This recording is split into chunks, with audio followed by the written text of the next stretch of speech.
Hello, beautiful souls, and welcome to the continuation of my newest series, Celebrity Natal Charts. Today, we will be analyzing the chart of Cindy Crawford, who is a Sun Pisces rising Cancer. So there was a couple of options for the Sun Pisces rising Cancer. I forget who they were, obviously. She was the most interesting. I think Kurt Russell, was my other option for Pisces Sun rising Cancer. But I don't really know Kurt Russell that much other than he's like an actor of sorts. But me knowing them or not knowing them is not really criteria. It's just like I didn't really know who he was. And so she was the other option. Her birthday's February 20th, 1966. She's an American model. In 1995, Forbes magazine named her the highest paid model on the planet. She was named number 3 on VH1's 40 hottest hotties of the 90s and was named one of the 100 hottest women of all time by Men's Health. Crawford is known for her trademark mole just above her lip and has adorned hundreds of magazine covers throughout her career. Neato. Okay. So that's who she is, and she is a rising Cancer. So this says to me, with the rising Cancer, that she's a very nurturing person. It's actually how she fuels her self-esteem. So, if somebody had a rising Capricorn or Taurus, their self-esteem might be based off of how much money they have, how good their business is, how well they can cook, something like that. Whereas Cancer, they get their self-esteem from how well they can cook, but also the act of feeding other people is part of them feeling like a good person. And her finances, so she has a second house in Leo, so her greatest resource of making money would be to be famous or to be popular, to have a lot of attention. In which we saw in her little bio that her being, Forbes magazine, this, and VH1, that has been a great financial resource for her, and should also be a priority. So if we're doing this reading on this chart, obviously the year would be different if she were younger. But if she were like a young person, like 12 or 13 or something, and we're doing the chart reading, it's like, okay, they haven't done anything in their life really yet. It's like, oh, okay, like you should focus on being, like your priority should be like being famous because you have a second house in Leo rising Cancer. And then they would be like, alrighty, I guess, like however you do that. And then even for like an older person to be getting their chart read, and you're 40, 50, 70, 80, 90 years old, and I'm like, oh, you have a rising Cancer, your greatest priority or biggest priority or biggest cash cow is going to be like how famous you are. And you could be Cindy Crawford or Cynthia and Cindy Crawford, or you could be Joe Blow or the cat down the street. So just know that about rising Cancer. And then in her third house of Virgo. So third house Virgo, this says that health and education are something that she talks a lot about. So she could be the type of person that's like, I'm vegetarian or I'm vegan or I'm into this new diet. She also has Pluto and Uranus here. So Pluto could very much talk about diets. And her environment growing up was probably very academic. Even though being a model, right? I don't know when she first started modeling, how young of a model she was, if she finished school or not. But I guess probably leading up to that, and even being a child actor or model or whatever, and having tutors, you are still in the environment of education, and in the practice of your career path. That's also you receiving an education as well. And then her fourth house of Libra says that she'd be better off living with like a partner. So a lot of people with a lot of strong Aries or Pisces positionings, they'd be like, oh, you're probably like better off alone. Like, people maybe make you a little bit miserable. I see that having a home with a lot of people that she has relationships with makes her feel comfortable. So this is not only like her romantic partner or husband, but also her like, chauffeur or her masseuse, or like a lot of like live-in type people in her house, which I don't know if she has or not, but that's what I kind of see with Libra. In the fourth house. So in her fifth house of Scorpio. So this is where I see that there's a lot of and like different strokes for different folks. Like for a lot of people, like their fifth house may not be their house of obstacles. It might just be like their easiest, positioning to deal with, and other things are more complicated. Especially looking at her chart, there's a lot of more activity in other houses. But that's just the way that I read and the way that I see things, as the fifth house of being the house of like detours and like sexy distractions. Um, and she has Scorpio and the planet of Neptune in her fifth house. So I remember like back in the day, especially because like John Ritter's spirit, I probably have to do some type of mediumship video about that. I was supposed to in October. He was telling me a lot about like, how people didn't want to talk to him when he wasn't on TV anymore, and yada, yada, yada. So I think with her, like I said, don't know much about her career or her um like discography or how TV appearances, whatever, her IMBD credits. So this says that like maybe being on TV is an obstacle for her, like wanting to be on TV, or feeling shame for being on TV. Because I remember like back in the 80s, it was like, oh, if you did movies, you didn't do TV, and then if you did theater, you were like too good to do movies, and vice versa. So I kind of see that being an energy about her and her fifth house, where it's like there's things that she wants to do, but maybe feels like she's too good for it, or doesn't know how it'll affect her career.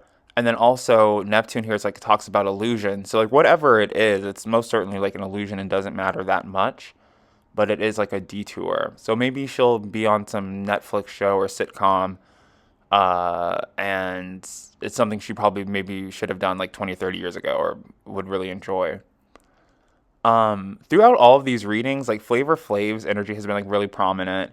Because even talking about like the Libra fourth house, I'm like, oh, it's like she wants to live in a house with a bunch of people that she has dated or could date, like almost like X house. Like I don't know, I think they might have had something like that on MTV, where it's like you live with a bunch of your exes or something.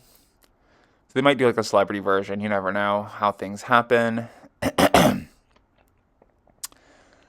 And in her sixth house, so as I'm saying that she has all this like ambiguity around what media or platform to display herself on, which that could have been like a like something that was going on in her youth, where it's like, oh, do I become a TV star, or do I become a singer, do I become a model, do I become an actress, do I do stage, do I do movies? What's supposed to help her get out of that energy of indecision is the energy of Sagittarius, which is competition and being competitive. So, maybe she wanted to do acting, but a lot of the people that she went to school with, or her cousins or siblings or people that she saw every day, were more involved in modeling, and she just took on a competition with them in that. Sagittarius in the sixth house says that like like I said, like if I was doing this reading for someone who I didn't know, as I don't know Cindy Crawford either, but like, you know what I'm saying? Like I don't know about their life. I would say that they would have a lot of luck working as some type of like athlete or some type of equestrian. Um, and then with her seventh house in Capricorn, and also the planet of Venus in her seventh house as well. Other astrologers have been telling me that the seventh house is more of a house of love affairs, and brief hookups, especially with like Venus there as well. And that the ninth house and Jupiterian and Saturnian, or Jupiter and Sagittarian energy is more about like marriage and long-term relationships.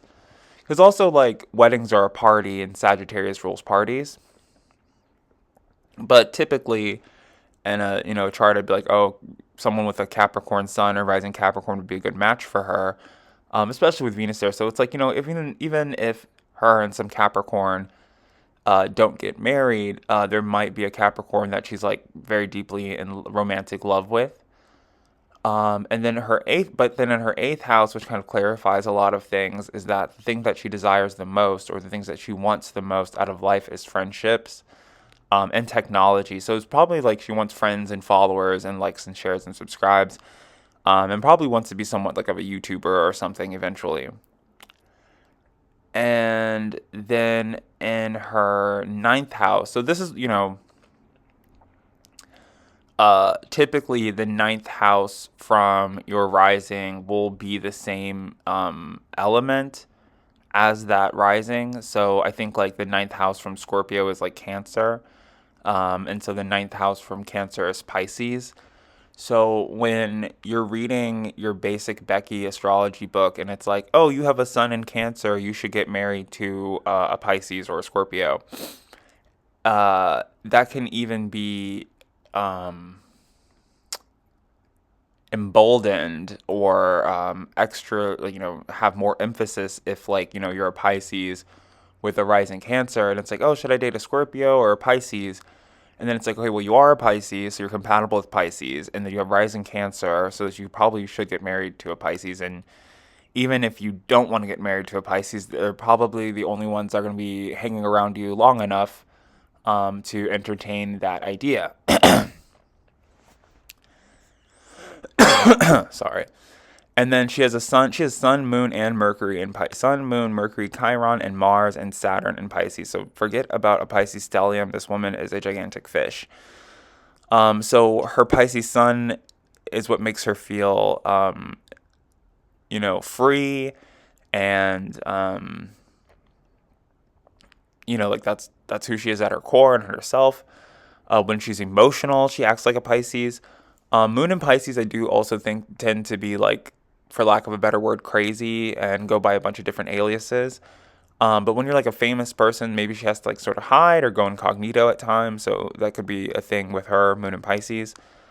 Mercury and Pisces, it's like you like to talk about being a Pisces. You like to talk about spirituality. You like to talk about your secrets and other people's secrets a lot, or the secrets of the universe. And Mars in Pisces means that this person doesn't really like to take a lot of action. They like to take naps. And their strongest attack is to withdraw. So, if someone had a Mars in Aries or Mars in Scorpio, I would say that their strongest attack would be to like punch somebody or to yell at them, use like some type of form of aggression. Whereas with a Mars in Pisces, I would say like their strongest attack is like to withdraw. So I would imagine perhaps she's like on some type of photo shoot or something and things aren't going the way that she would like for them to go. And instead of like fighting or yelling or screaming, being Cindy Crawford, it may just have more power to leave and wait for them to beg to have you come back. But this energy here with the Saturn and Pisces as well, because this could also be a limitation. She could have like a lot of religious or spiritual beliefs that don't align with the sexy, salacious nature of, the fashion industry. And then with the Chiron and Pisces, perhaps like the thing is like Chiron and Pisces, what I was trying to say in the Nina Simone video was sort of like Pisces keeps it real, like they're very real. Like, like if they're a person who wears a hijab, they're going to wear their hijab at the job no matter what other people say or do. So, with her, she might be having these conversations with people like, oh, okay, well, like I think God will forgive you, if you don't wear your hijab in this photo shoot, or, maybe you don't need that St. Christopher medal, maybe wear this instead, and, you'll feel protected just for like, just to get from point A to point B. And it doesn't have to be a photo shoot. You could be like traversing through a place where people are super bigoted or something. Like, you could be traveling with some Muslim friends through the deep American South, or some gay or trans friends through places where people aren't friendly towards those types of people. And it's like, oh, maybe don't wear that wig, wear this wig so that we can hide a little bit. Pisces are really good at hiding people. So maybe that's her thing. Maybe she's good at hiding people and putting people in disguises, but has difficulty hiding herself because she's a famous person. Okay, so that's what I was saying. I was like, the fifth house usually talks about obstacles, but I was like, this Pisces house, ninth house that she has going on here looks very like like a wide open ocean. And then her tenth house. So tenth house, midheaven. I guess the midheaven to be analyzed would actually be looking at like the degree and everything. But like she has a tenth house midheaven in Aries. Meaning that she might work for like the government or the military eventually, or some way, shape, or form. You never know. I mean, like, what isn't the movie Zoolander? Like, models were undercover government agents, and in actuality, in marketing and modeling and movies and song and those things, they are used for propaganda. So her, whether she knows it or not, and I think I don't know what campaign she's ever been on, but like she's working for like Calvin Klein or Hugo Boss or any of those major fashion brands. Her career and destiny could be that to like sort of like push like white supremacist notions forward, whether she's aware of it or not. And that's kind of the thing about like the Illuminati and white supremacy, is that everybody doesn't really know what role they play in it, whereas we all do play roles in it, like mixed race people and yada yada and things like that. And so maybe it's not just her place to take part in it, but maybe to speak out against it eventually one day, when she realizes how she's sort of being used um, in a cabal. you know. But then also, because it's like it's like the thing like with technology, right? So let's say you're opening up a bunch of empty, a bunch of crates or something, and there's like a Japanese computer, a German computer, and like a computer from Vietnam. Because of World War II and because of marketing and because of racist, bigoted notions, you're like the computer that you're going to use, like, oh, this is a German computer, it's the best computers, I'm going to use this one, or Japanese or whatever, and maybe not use the Vietnamese computer. And maybe that computer isn't that great to begin with, but it's like that's what I'm talking about. It's like the racism that goes around along with marketing and branding, especially like a brand like Levi, which do your own research on that. Okay, so then in her 11th house we have Taurus. So it says that she has like a lot of wealthy friends. And if not, that should be her priority, to acquire a lot of wealthy friends and people that can invest in what she's doing. Um, and even more specifically, like, as we live smaller lives when we're children, she might have like a Taurus best friend, especially being a Cancer, being a Pisces. And then also, I guess, her Taurus best friend might struggle with keeping up with technology. And in her 12th house, she has Gemini. And so having a rising Cancer, like I feel like all of the people who make memes about how they hate Gemini and how terrible Geminis are, probably are Sun or rising Cancer. Because when Gemini or any sign really in your 12th house, it's like a sign that likes to embarrass you or make you feel miserable. I always think of it as kind of like the older sister sign or like older sibling sign sort of thing. It's never really too terrible, but they just don't like to give you what you want out of life. But ironically or synchronistically or whatever it is, her having Jupiter and Gemini in her 12th house sort of says to me that, well, I think Jupiter actually might be in her first house. Where is this? Let's double check things. Yeah, okay. Jupiter in her 12th house of Gemini says that it's actually lucky that she doesn't get what she wants. You know what I mean? So it's like, if I'm a Gemini and I am serving her food or fixing her a plate or something, and she's like, I want the or getting her ice cream, I guess. Like, I want the chocolate ice cream, and I'm like, ha, I'm your older sibling. I don't want you to be happy, and I don't want you to get what you want. So I'm not gonna give you the chocolate ice cream. I'm gonna give you the strawberry ice cream. Ha ha ha. Um, but with this Jupiter and Gemini here, it's like, maybe there was like some type of like, contamination with that chocolate ice cream, and then from not getting what you wanted, you actually survived or you got something better. So it's like she benefits from not getting what she wants or what she asked for. It sort of reminds me of that Little Britain sketch a little bit, where there's like that guy in the wheelchair, and he has like the assistant with him, and they're always at some like grocery store, like, oh, do you want this cereal? Do you want that? And he's like, no, I want that one, the one that I notoriously have not liked. And then just it kind of seems like that sort of kerfuffle, if you're familiar with that sketch. So that's what I see going on in her 12th house. That's what I see what's going on with Cindy Crawford. And this is what you can expect to analyze in an initial natal chart reading with me. As I continue this series, I'm thinking like I might just continue with these same charts and just like keep diving deeper into what other things that I analyze, like specific planets, like with the Flavor Flav video. Because he doesn't have rising sign information, I kind of show you what you can expect in a chart reading when you don't know your rising sign.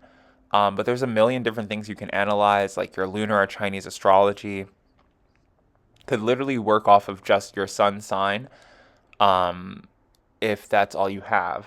So feel free to like, share, subscribe, book with me in the future, send me a message on Instagram. I think that these readings, especially I feel like natal chart readings, like for me, as a practical person, I'm like, well, what could this really help me with like day to day, as I'm trying to fill up my bank account, fill up my self-esteem, find security in my relationship. Like, how can a goofy natal chart reading really help me?